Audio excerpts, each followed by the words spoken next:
이재명 대표의 사이다 발언을 통해 효능감을 안겨줬던 영수회담. 그런데 대통령실은 이재명 대표를 향해 반칙했다고 지적했는데요. 해당 내용 함께 살펴보시죠. 오늘 동아일보가 공개한 한 기사에 따르면 민주당이 12구 참사 특별법을 언급하니 윤석열은 문재인 정부 때 세월호 수사하던 팀장이 자신의 후배였다는 얘기부터 삼풍백화점 붕괴 이야기까지 했다고 전해집니다. 이 내용을 보면 1시간으로 예정되어 있던 영수회담이 왜 2시간가량 이어졌는지 알 수 있었습니다. 안 그래도 부족한 시간 속에 자신의 후배가 누구인지 그리고 삼풍백화점 수사 경험 등은 중요도가 떨어지는 부가적인 이야기죠. 다른 질문에 대해서도 현안에 대한 간결하고 핵심적인 답보단 굳이 불필요한 말들을 이어갔을 것으로 보입니다. 해당 내용을 보면 윤석열이 1시간에 혼자 59분 이야기한다는 이야기가 떠오르기도 합니다. 이어서 박성준 민주당 수석 대변인은 영수회담을 끝마치고 85대 15 정도 됐던 것 같다며 윤석열 대통령 발언이 너무 길고 많았다는 것을 어필했습니다. 이어서 이재명 대표가 언론 탄압에 대한 내용을 언급하니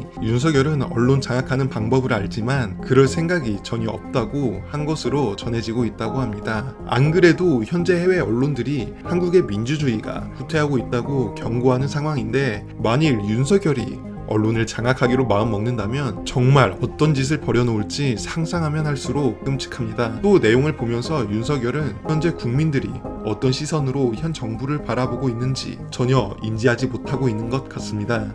국민의 목소리를 듣질 않으니 국정 운영이 정상적으로 이루어질 리가 없죠. 그러면서 최근 대통령실이 이재명 대표를 향해 반칙했다고 언급한 내용이 있었는데 이는 이재명 대표가 모두 발언 때 사전 원고를 약 15분간 읽은 것을 말하는 것이죠. 대통령실 관계자는 이 대표가 취재진을 의식해 준비해온 원고를 읽을 줄 몰랐다며 어떻게 보면 이 대표가 반칙을 했다. 하지만 넉넉하게 이해해줄 수 있다고 말했다고 전해집니다. 하지만 이재명 대표는 시간이 지체되지 않도록 20분 하려 했던 발언을 15분으로 줄였다고 전해집니다. 대통령실은 이해해줄 수 있다라며 너그러운 듯한 인상을 주려고 하는 듯 하는데 사실 반칙이라는 워딩을 사용하며 모양새란 모양새는 이미 다 빠져버렸죠. 여전히 부끄러움을 모르는 윤석열 정부입니다. 끝까지 시청해주셔서 감사합니다.